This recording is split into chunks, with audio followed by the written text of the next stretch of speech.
like a little streaming setup. Hey, episode 117. This Life in Tech. I'm Jason. The bad guy. The bad guy. Dude, have you been watching Chael's like little self podcast or anything? No. He breaks down like little controversies or little tidbits of fights, and he gives his insight as a fighter and all that jazz. It's actually really good, man. It's really good.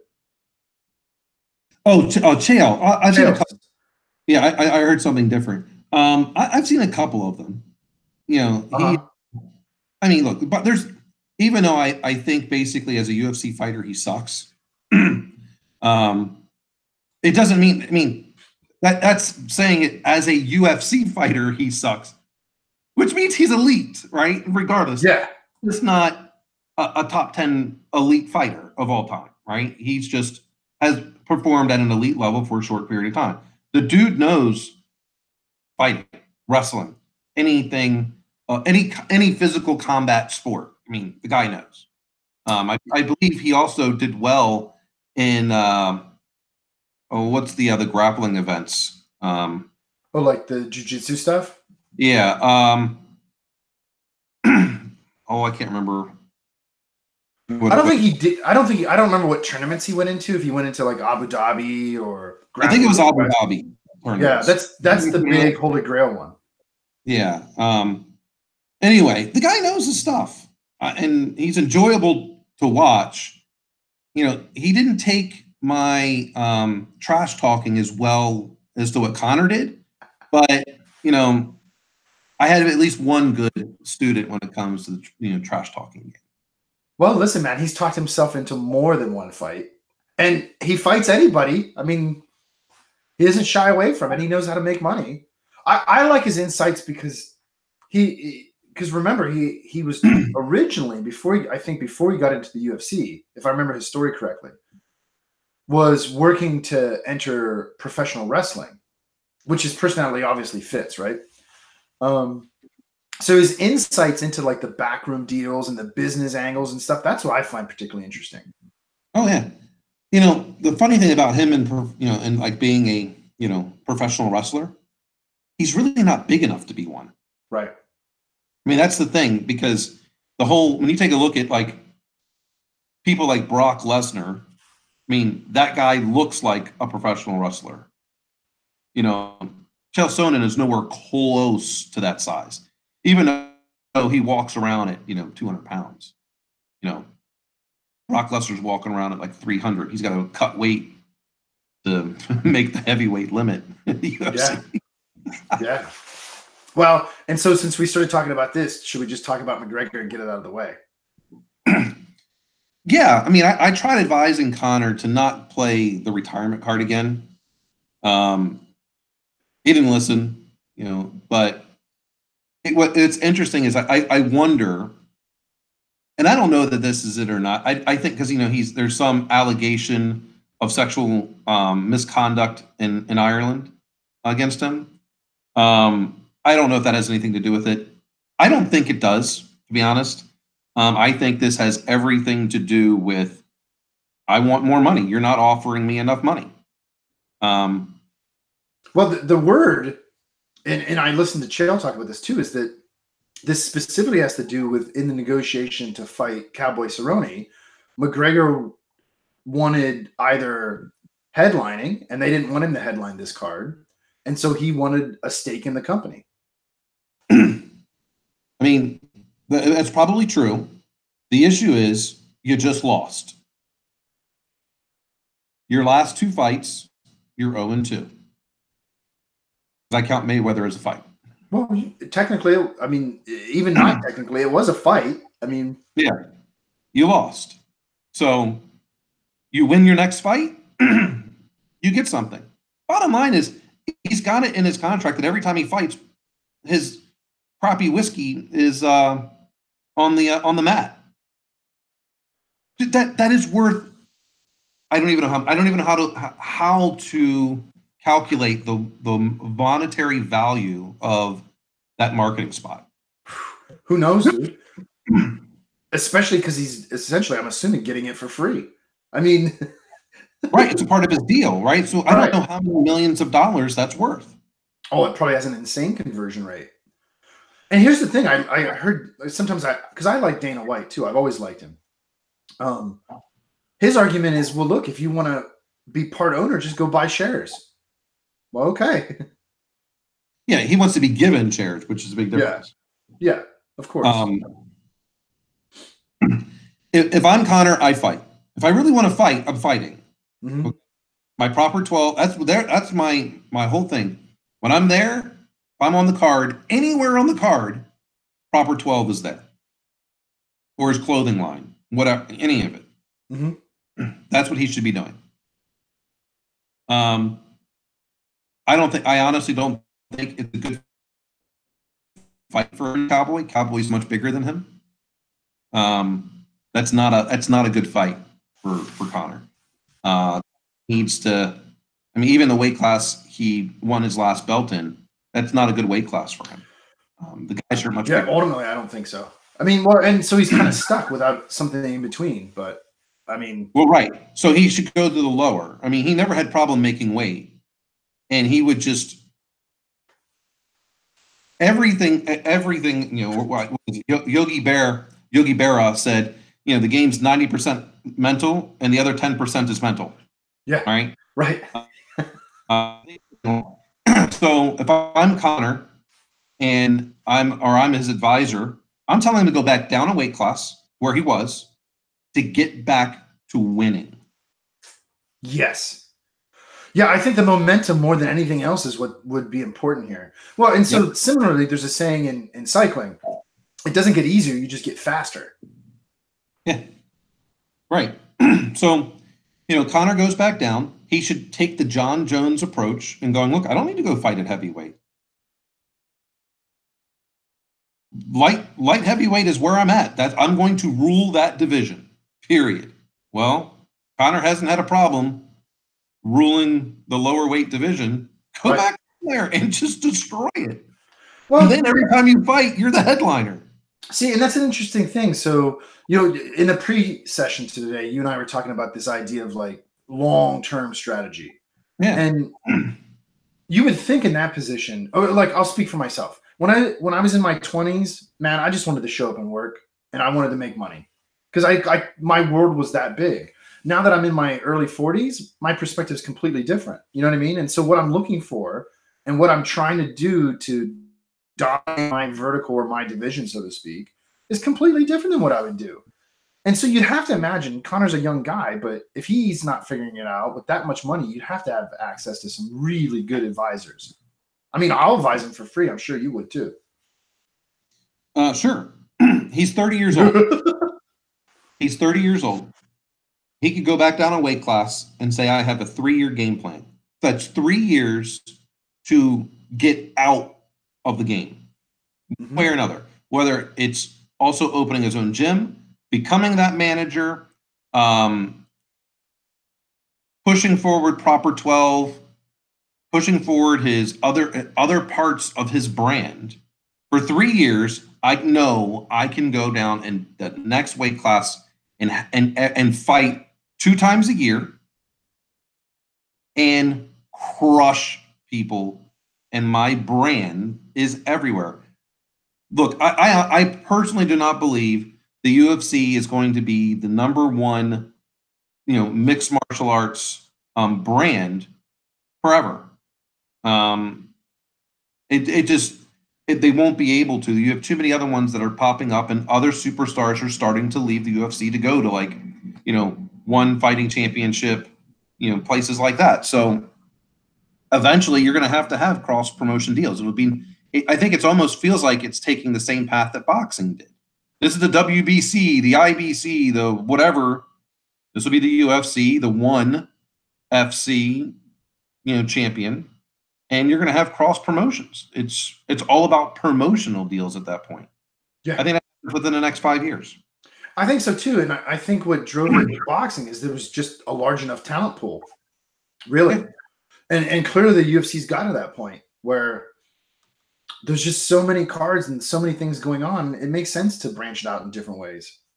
You have to. So if I'm Conor, I don't care about Do I want a 5% stake in a company who might be capped out or close to it?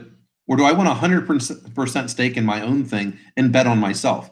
As a fighter, I've always used to betting on myself. Why not now? Right.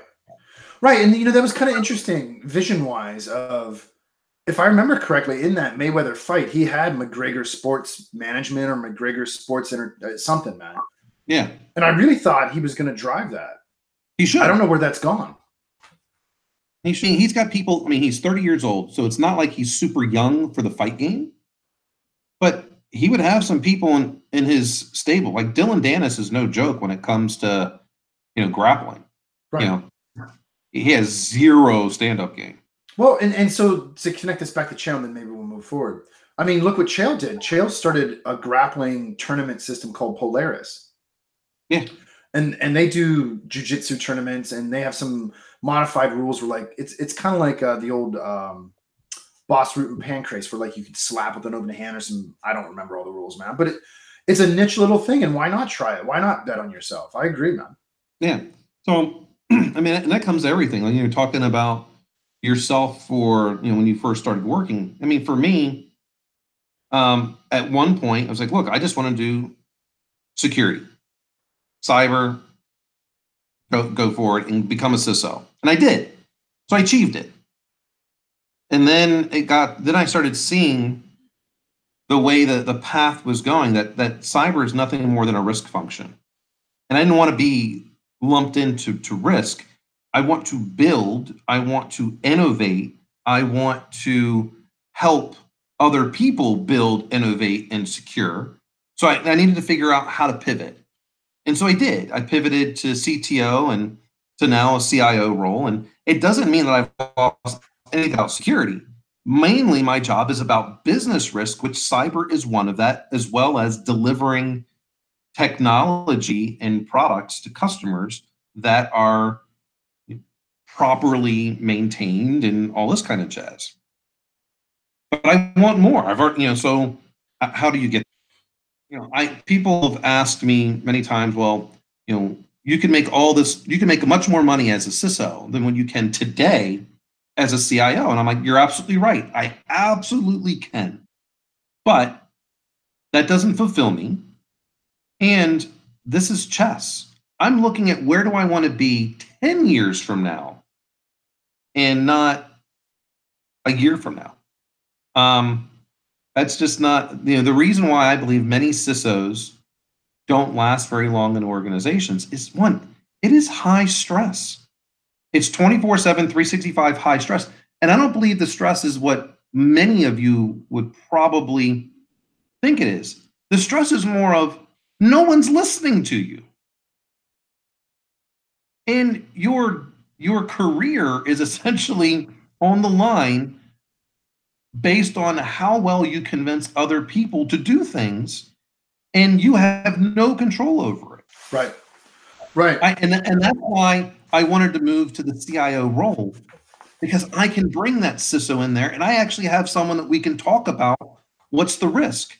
I mean, I have never met a security person ever that has said that they have enough resources and that the system is secure enough. Immediately, they almost always go to, no, you can't do that. They need to evolve. The CIO needs to evolve, and I think I'm the right kind of person to continue evolving both sides of it, because I can have those discussions with the security people. Here's the threat. What's the threat profile you're trying to protect against? You're trying to protect against a nation state?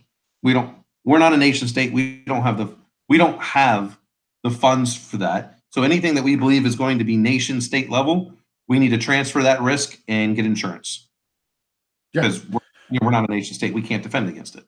So, but you're right, man. And that's why I think the power is in being let's just say an integrator, like in the loose sense, figuring out how to build systems and connect systems together to enhance functionality for just people. I mean, and that takes way more than just risk. A risk is part of it, but it takes way more than just that, and it's more fun. Yep, and that's why I still believe that if you have the proper CIO the CISO reports into the CIO. If you don't have a good CIO and things aren't, being there, then yeah, sure, move the CISO over to the chief risk officer or chief operating officer or something like that. But then it's just a risk function. I don't feel that's a good model. I feel the problem is still with the CIO, and there's better ways to address it.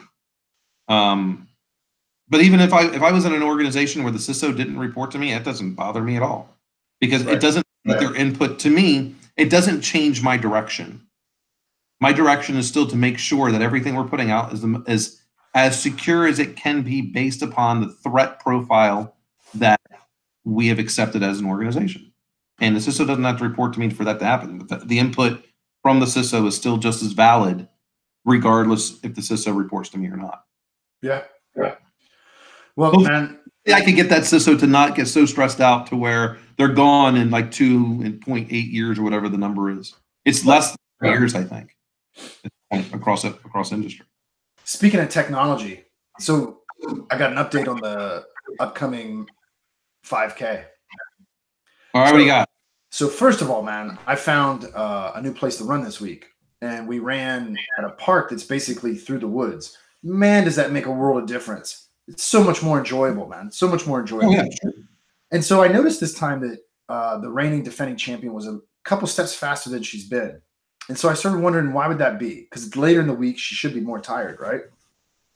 And now we also are into much longer intervals now. And so I started thinking about the other workouts she's been doing.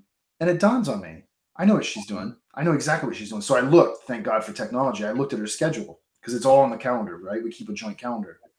Check this out, man. Check this out. I got bamboozled, I think. She's been doing cardio. So no wonder she's slower when we go run, because she does cardio on her own, and then we go run. Well, I'm doing my morning stuff and all that jazz, right? Guess what she's switching to next week? Strength.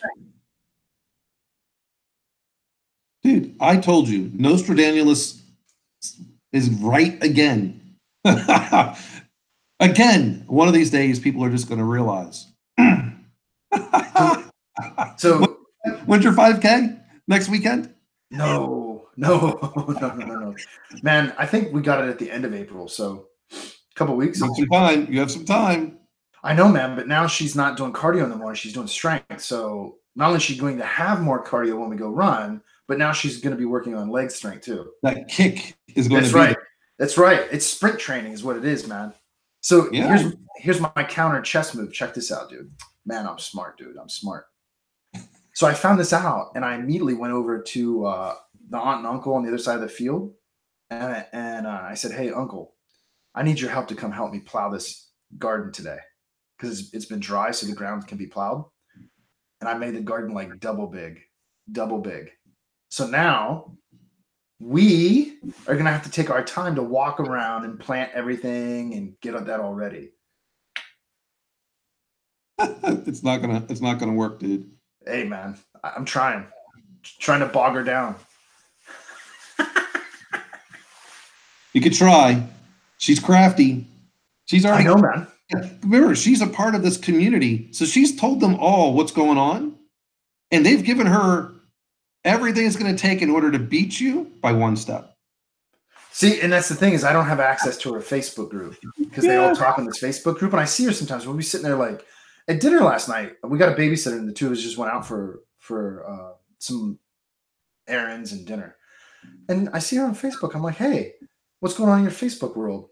"Oh, nothing. Don't worry about it." "Oh, really?" Yeah. "Oh, really?" They've given her a complete workout plan. She's going to be averaging like a 7-minute mile. So check. Here's my last wild card though, man. Is I know she doesn't deal well with hills. So I'm losing the cold because it's spring. It's been warm. I'm losing it. Right? It was effective. I hope it was effective enough to right. But this new trail we run on has a giant hill. Giant, dude. And she's already seen it because we ran like towards it, and she can see it off in the distance. I don't think it's going to help. I don't know, man. That's my last wild card. You go up that hill, but you also got to go down. Well, see, here's the advantage, though, man, is I have an enormous amount of leg strength. from all the powerlifting and all that jazz, right? So I can burst up a hill, but I'm also heavier than her, obviously. So, way heavier. well, listen, man, I've been making good progress, dude. I'm proud of myself. So we'll see, man. I'm hoping that I can what I want to do strategically is I want that hill about 3/4 of the way through, not right at the end, because I want her to think she's winning, get into that hill, blow her stamina up, and then get demoralized as I just zoom up it. That's my strategy. I'm calling it right now. Or she keeps pace, and it triple demoralizes you at that point. It might, dude. It might. I mean, oh, you'd be like Mike Tyson. They had a great plan, and then you just got punched in the mouth. that's true. That is true, man. And then you're going to be like, oh, damn. Well, she might already have figured out that's your plan, is to get that hill in there. Well, she might, dude. The strategy, I gotta applaud her, man. The strategy of training cardio. I mean, because we've been running at least 3 days a week for over a month now, and the whole time she's been doing essentially double cardio. That was smart. Yeah. That was smart. Because she knows, man, it's just a matter of time before my muscles start getting fatigued. You know what I mean? Yeah. And she's been doing double cardio 3 days a week, while you have only been doing cardio once 3 times a week. Yeah, right. Yeah. Right. Oh. And, by the way, I can't stop, man, because it's just hilarious, her strategy. And so, like, I've been cycling, too, this whole time for the gravel races. And even though I may now switch some of those out for some 5Ks or 10Ks, I'm still going to do it, right? And I've always loved cycling anyway. And she's like, oh, don't cycle, you'll overtrain. Yeah, now you see it. She didn't want me doing double cardio. Yeah, of course not. I'll tell you what, man, I'm looking outside and the rain stopped. I might ride today because they paved the main road outside. And for all of you that have never ridden on a fresh paved road, dude, there's so much less friction. You can go so quick. There's no bumps. It's smooth. Yeah, it always feels good, especially because, at least on the motorcycle, when you're on a fresh paved road, there's no bumps. Right. Right. There's no the constant contraction from heat and cold hasn't occurred. Like when I was back in DC area and I would ride my motorcycle, man, if I went on 495, and I did often because I'm crazy, the amount of bumps you wind up hitting and you feel it throughout your entire body, and you're just like, what the foxtrot happened? Yeah. Well, and it tires you out fast. Whew, I mean, it reverberates throughout your entire body. Mm-hmm. Well, so on a bicycle, it's a little more emphasized because you're not going as fast, right? So you don't have so much forward momentum. So not only do you lose momentum if it's a large enough hole, right, like deep enough, because you're losing forward momentum and it's going downwards, but man, it absolutely tires you out. I rode on pave one time, like cobbles. Not for long. No, That's tough, that's dude. crazy. Oh, that's you're gonna feel that. Yeah, yeah. It's like fighting too, because like when I was boxing, one of the first things we all learned, some of us better than others, was how to relax, because your instinct is to tense up. Well, when you're tense, you burn way more energy, and the same thing's true with cycling. I'm assuming it's the same thing with motorcycling. When you're tense and you're trying to hold that thing up rather than just flowing with it, man, it makes you way more tired. It's very true. And even and with fighting, when you're tense, you're also not able to react quickly enough. Yeah, right. Right. It's the exact opposite, I think, of what most people would think. Yeah. You're slower because you're essentially stuck in mud. Yep. Very true. With a motorcycle, it's pretty much like that as well. You have to, ease into it. The biggest thing that people, which is really interesting, and I'm sure there's plenty of science behind it, but if you really want to turn a direction on a motorcycle, you have to turn your head, because you really turn the bike, right? You lean the bike over and you're looking at it because it's all about the weight and where the center of gravity is, which will take the bike into it. And it's funny, like if you try to keep your head up straight and turn, you're not turning. There's nothing you can do. Man, it amazes me how much of our motor coordination is tied into our vision system. Because the same thing is absolutely true in cycling. When you want to take a turn, especially a turn fast, you have to turn your head. Like on a velodrome, right? The indoor tracks or the outdoor tracks. That's the first thing you learn, even though you're always going the same direction, is if you don't turn your head, man, you'll just shoot up that bank and you'll crash. You have to turn your head and lean into it exactly the same way as a motorcycle. Yep. Very true. Anyway, what else is going on, man? I'm just here visiting in DC with the kids and stuff. Not a whole lot. The NBA is progressing, and it's tough, dude. It's tough. We had a simulation for supply chain, and I'm not entirely sure how all the calculations would work. I mean, I could do the math if someone shows me like how they're figuring it out. I mean, it's long. It's a long time. And I'm looking at what's coming in and what's going out. Is all the mix in the middle? I'm not quite sure about. We didn't do well overall in terms of simulation as a team, but the folks are like going, this is the time, Dan, this is the math. And I'm like, well, your math is not equaling out what the output is, right? Because according to the output, you are at, this is how many orders we're doing per hour. And so the simulation goes like this. For $750, if you take contract one, means you have to deliver within 7 days, but maximum of 14 days. But anything after 7 days, it goes down until 0 at 14.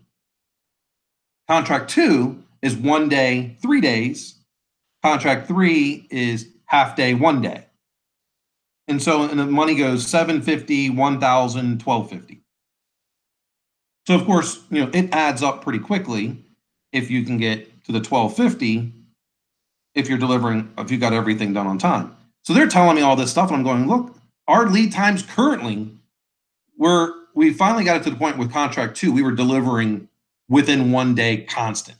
But the average, if you went above 0.6 as your average delivery, then you didn't really make 1,000 per order in terms of the average. You were a little below. And I said, look, we need to be at about 0.28 average in order to make contract 3. And they're telling me, no. I'm like, all right, get down to it. Bam, I'm right. Like you make less money because of the time in which we were delivering from $1,250. We were like at, $800. One day we made like $6.11 per order. That's not good. And therefore, that's the way in which we're doing it. So we wound up finishing like middle of the pack. But the professor did one thing which is hilarious. He put a team in there, which basically is his, that everyone starts off with the same policy for 50 days, so you don't see the first 50. And he puts one team, it's called do nothing. Like if you did absolutely nothing, kept the same policy. Well, at one point, that do nothing was in first place for the simulation for like 100 weeks. And we barely just finished above the do nothing. So at the end, when people start figuring it out, I'm like, all right, as long as we beat do nothing, I'm happy. Which there's like 16 teams. I think we finished like 12th. It was not good. Well, I think it's an interesting principle, though, man, because often haven't you found that if you don't know what to do, sometimes the best thing to do is to not do anything. Right. Because at least you're not making costly mistakes. Well, and this goes back to, I think you said this on Tuesday or maybe last Sunday. Sometimes it's good just to sit back and take some time to think. Yeah. And run, let's say, some mental simulations. Yep. Very true. Sometimes it is best. So anyway, that's all that's going on with me. I got to do some homework right after this, finish the paper, which isn't bad. My agreement is, or part of my what my deliverable is, the executive summary in this one. So I got to wait for all the good finance people and supply chain people to finish their part, and then I'll do mine. Do you find in writing these papers that there's parts that better suit what you think you're strong at? Yeah, I mean, it's coming. Like I always felt that I was going to be really good at strategy. I mean, I see things in many ways different than what other people see them, and this is why, my predictions, a lot of things come true. It's uncanny, as to how often, and it's not just that I'm right or something like that. I mean, I'm getting input and stuff from a lot of people, Mhm. and make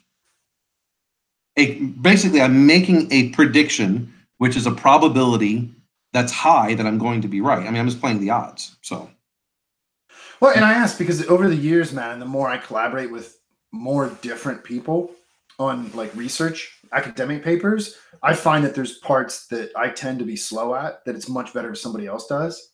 yeah, And they're not my favorite part anyway. It just needs to be done because it's a required part, like we say, introduction, right? yep, Whereas a design and the actual analysis of data, man, give me that, dude. I'll get it done in a couple days, easy, not a yeah, problem. And I have a ton of fun doing it. And so I try to position myself when I choose to collaborate up front that look, if we're going to divide this labor up, here's how I see it going because I think that's what's best. yeah. So And it works. yep. All right, brother. Sweet, man. You good on Tuesday or? Should be. Okay. Ken should All be right, too. friends. Take See care. you, everybody. That's Peace. 117 in the bag. Have a good day. Bye.